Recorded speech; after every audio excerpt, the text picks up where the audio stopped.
DJ तहलका जोघट्टा DJ संपर्क करें 9267991684। मोहम्मदपुर बसवारा दरभंगा।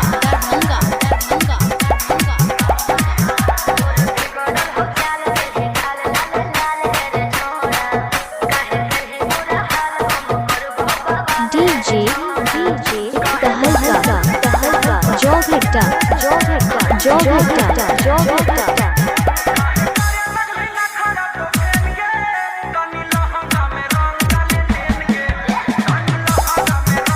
डीजे तहलका जोघट्टा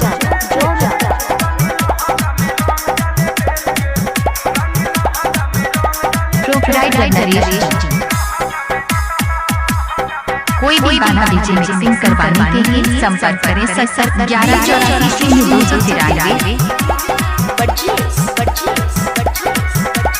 मोहम्मदपुर बसवारा दरभंगा।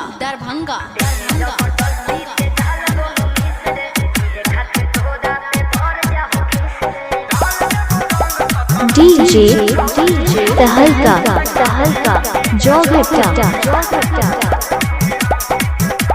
प्रोपराइटर नरेश जी।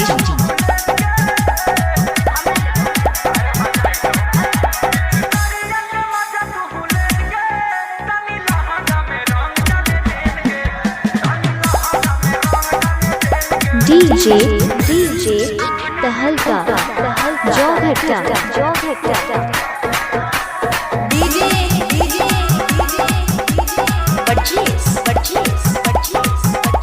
मोहम्मदपुर बसवारा दरभंगा।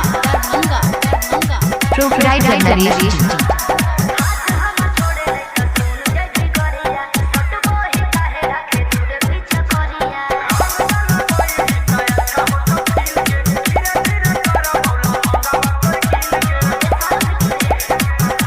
डीजे तहलका